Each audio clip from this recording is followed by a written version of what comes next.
Hai, ketemu lagi di channel saya 3M Tesla Muhammad Misbahul Munir.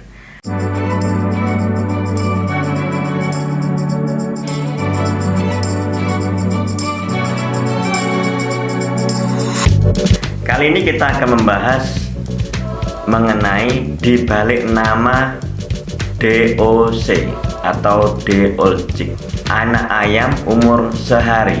Dulu ketika saya kuliah pertama kali di Fakultas Peternakan, selalu diajarkan bahwa DOC itu ketika lahir telah membawa cadangan makanan. Nah, sehingga jangan khawatir kalau ayam ini tidak makan selama cadangan makanannya ada. Beberapa penelitian dulu mengatakan bahwasanya ayam itu mampu bertahan selama 3 hari karena cadangan makanannya itu mampu untuk bertahan selama 3 hari. Nah, kembali ke istilah Deolcik, anak ayam umur sehari. Namanya saja sehari.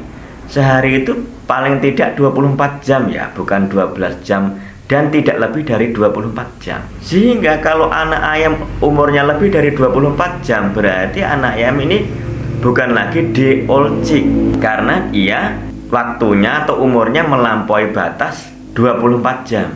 Apa hubungannya antara yolk atau kuning telur yang dikandung oleh anak ayam ini yang konon mampu bertahan selama 3 hari dengan istilah Deolcik? Tentu ada. Apa hubungannya itu? Paradigma kita bahwa kalau anak ayam ini mampu bertahan selama 3 hari tanpa makan karena ia memiliki sumber cadangan makan berupa kuning telur atau yolk, maka anak ayam ini tidak perlu dikasih makan selama 3 hari pun tidak masalah. Lalu paradigma ini apakah benar? Kalau kita melihat situasi saat ini tentu berbeda ya, ada perbedaan. Riset yang sekarang ini ternyata menunjukkan bahwa anak ayam kalau tidak segera diberikan makan setelah lahir, maka ia akan mengalami banyak masalah, terutama di sistem pencernaannya, terutama dalam penyerapan yolknya. Bahwa riset ini yang dilakukan oleh Noy dan Sklan itu, bahwa ayam yang diberi asupan makan dari eksternal secepat-cepatnya setelah menetas itu cenderung untuk menggunakan yolk secepat-cepatnya. Itu yang pertama. Lalu yang kedua adalah akan mempercepat pertumbuhan dari sistem pencernaan ayam. Sehingga paradigma baru sekarang ini adalah bagaimana caranya supaya ayam ini secepatnya mendapatkan asupan makanan supaya yolk segera diserap oleh tubuh, dimanfaatkan oleh tubuh ayam. Lalu yang kedua, sistem pencernaan akan berkembang lebih baik. Itu paradigma baru. Sehingga hal ini perlu dipahami dan dimengerti oleh teman-teman yang memelihara ayam. Apa yang terjadi jika kita terlambat memberikan pakan eksternal kepada ayam? Yang terjadi adalah penyerapan yolk akan terhambat. Pertumbuhan sistem pencernaan akan terhambat. Apa yang terjadi apabila yolk tidak segera terserap oleh tubuh ayam? Yang terjadi adalah bahwa sistem imun ayam ini tentu tidak akan baik karena yolk itu mengandung sistem imun, imunoglobulin. Lalu kalau imunoglobulin ini tidak segera terserap oleh tubuh ayam, maka sistem pertahanan tubuh ayam yang dari induknya tentu tidak akan dapat digunakan dengan optimal karena yolknya tidak terserap dengan baik. Nah, yang berikutnya adalah jika yolk ini tidak terserap dengan baik, akan menjadi media yang baik bagi pertumbuhan bakteri. Karena pada dasarnya yolk itu atau kuning telur ini adalah high protein. Nah, karena yolk ini adalah protein tinggi, high protein, maka Jika ini terlambat untuk diserap oleh sang ayam, akan menimbulkan masalah yang namanya ompalitis. Jadi ada radang di dalam sekitar pusar ayam atau perut ayam, biasa disebut dengan ompalitis.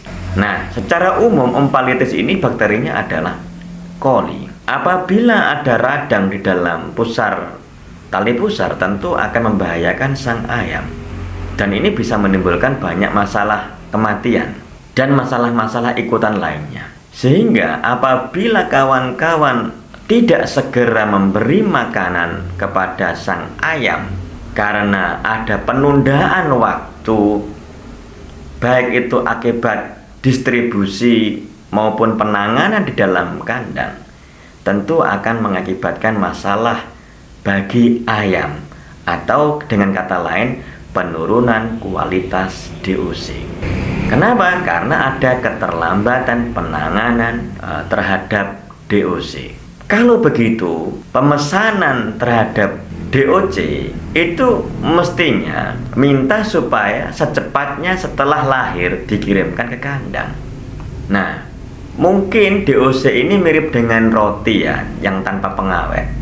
Biasanya kalau roti tanpa pengawet itu dijual kalau pagi, karena dia dibuat pada saat pagi hari, maka pagi itu harga roti ini mahal. Lalu nanti sore hari ya akan harganya murah. Kenapa seperti itu? Karena roti ini tentu akan segera busuk sebab tidak ada pengawetnya. Demikian juga DOC. DOC itu mungkin teman-teman akan mengalami semakin sore atau semakin lama ayam ini diterima oleh pelanggan, maka akan semakin murah. Nah, paradigma ini akan mengakibatkan pembelian DOC itu justru akan dilakukan pada sore hari. Ingat bahwasanya distribusi itu setelah permintaan.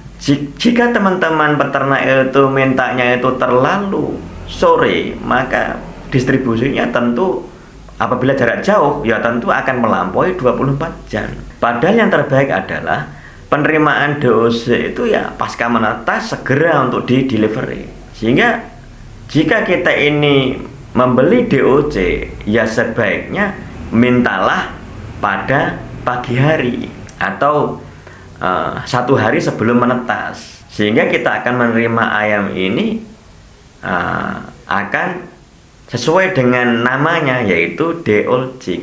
Saya tidak tahu ya, tapi yang jelas teman-teman, biasanya orang itu cenderung membeli DOC itu pada sore hari karena memang akan lebih murah. Marilah kita membeli DOC itu sesuai kualitasnya, jangan yang murahan. Ya, murah dan murahan itu berbeda. Jadi kalau murah, ya memang permintaannya sangat sedikit, lalu DOC-nya melimpah, tentu akan murah. Kita tidak sedang membahas mengenai prinsip ekonomi, tetapi kita sedang membahas mengenai kualitas DOC. Jadi di balik kata DOC mengandung kualitas DOC itu sendiri. Baik teman-teman, semoga ini bermanfaat. Terima kasih. Sukses selalu bagi peternak ayam di Indonesia. Bye. Teman-teman, jika ada pertanyaan dan komen, mohon untuk ditulis pada kolom komentar, dan mohon tekan like serta subscribe. Jangan lupa bunyikan lonceng.